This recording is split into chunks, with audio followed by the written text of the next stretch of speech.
Hello everyone, welcome to my channel, welcome to vibes with Ashu. और आज के इस वीडियो में हम लोग जानेंगे कि डी बाटो के एग्ज़ाम फॉर्म फिलिंग हम कैसे करेंगे इवन सेम के लिए।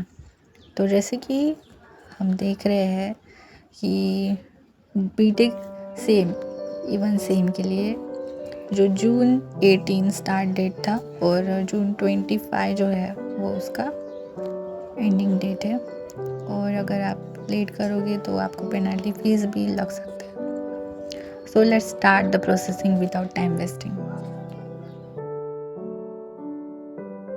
सो चलिए शुरू करते हैं।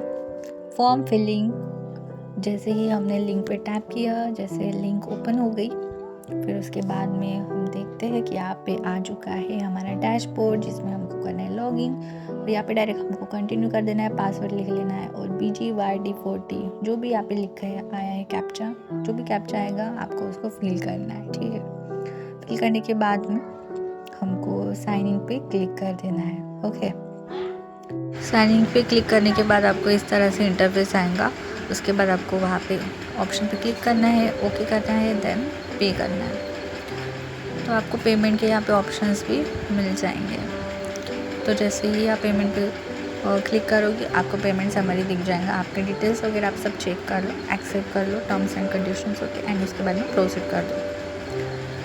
प्रोसीड करने के बाद आप फिर से चेक कर लो कि आपकी ईमेल बराबर है या नहीं, तो ओके कर देना। उसके बाद अगर बराबर है तो उसके बाद ये आपको रीडायरेक्ट कर देगा डायरेक्टली पेमेंट के ऑप्शन पे। पेमेंट के ऑप्शन पे आने के बाद में आपको नेट बैंकिंग दिखेगा, कार्ड दिखेगा या UPI दिखेंगे। आपको जो करना है आप उसको चूज़ कर सकते हैं। तो मुझे ऐसा लगा कि मैं UPI करूँ, सो आई चूज़ UPI ऑप्शन। आपको जो चूज़ करना है एज योर विश आप कर सकते हो। उसके बाद में मैंने UPI को चूज़ किया तो मेरे को फ़ोन पे का ऑप्शन मिला, तो मैंने फ़ोन पे क्लिक कर दिया because it is easy for me.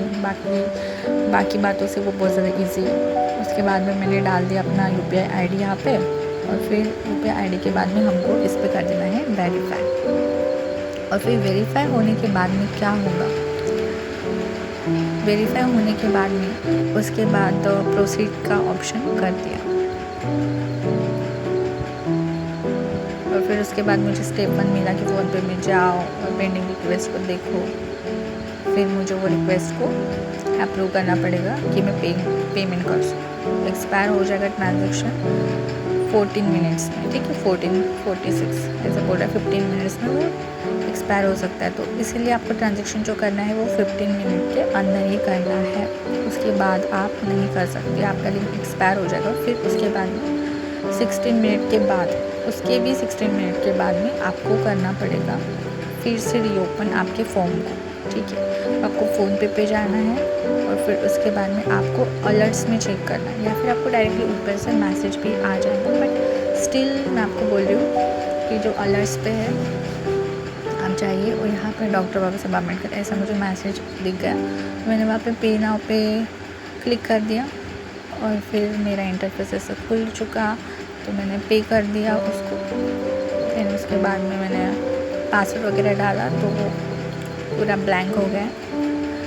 उसके बाद सिक्योरली कनेक्टेड हो चुका है और ये मेरा पेमेंट हो गया सक्सेसफुल होने के बाद में यहाँ पे हमको ऐसा मैसेज आता है, तो मैंने इसका निकाल लिया मेरे पास रख के स्क्रीनशॉट, क्योंकि रखना ज़रूरी है क्योंकि यूनिवर्सिटी है, कुछ प्रॉब्लम कभी भी हो सकता है। ठीक है, तो उसके बाद में फिर हमने फिर से जाके साइट को चेक किया।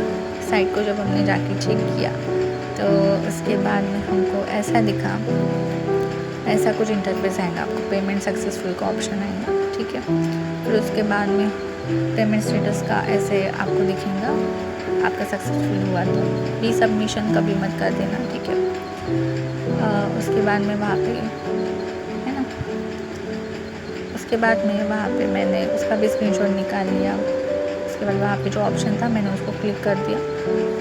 उसके बाद में एग्ज़ाम फॉर्म में मैं गई, वहाँ पे मैंने ऑप्शन देखा कि यस मेरा जो पेमेंट वो सक्सेसफुल हुआ है, मैंने अपना फॉर्म भर दिया है। उसके बाद में मेरा जो रिसिप्ट है वो फिर डाउनलोड हो चुका है ऑटोमेटिकली। ठीक है, तो जो भी एग्ज़ाम फॉर्म आपको मिलेगा वो ही एग्ज़ाम फॉर्म आपका है हॉल टिकट, क्योंकि इसी एग्ज़ाम फॉर्म को आपको प्रिंट करना होता है और फिर आपको जाना होता है अपने कॉलेज में इसको लेकर। तो इसको ही आप लेके जाना एंड यहाँ पे सील वगैरह लगा के आप लेके जा सकते हो। यही सेम रिसिप्ट आपको आपके ईमेल आईडी पे भी आ चुकी होंगी, या फिर हाँ यहाँ से भी आप डाउनलोड कर सकते हैं, ईमेल आईडी से भी आप डाउनलोड कर सकते हैं। और आप ये बात भी ध्यान रखना कि आपके जो क्रेडेंशियल्स है, पासवर्ड और जो भी आपको स्टार्टिंग में ईमेल आईडी पे मिलेंगे। अगर किसी ने रेमेडियल का एग्ज़ाम फॉर्म दे दिया है तो उनके पास ऑलरेडी पहले से ही है, लेकिन आपका जो न्यू लॉगिन है वहाँ पे आपको ईमेल आईडी पे आपके क्रेडेंशियल मिल जाएंगे। तो इस तरह से हमारा था process. Thank you so much for seeing. और वीडियो को लाइक करें, शेयर करें और सब्सक्राइब करें D2 अपडेट्स के लिए। और अगर कोई भी आपको प्रॉब्लम हो तो प्लीज़ कमेंट कीजिए। So thank you so much. Take care all and all the best for exams.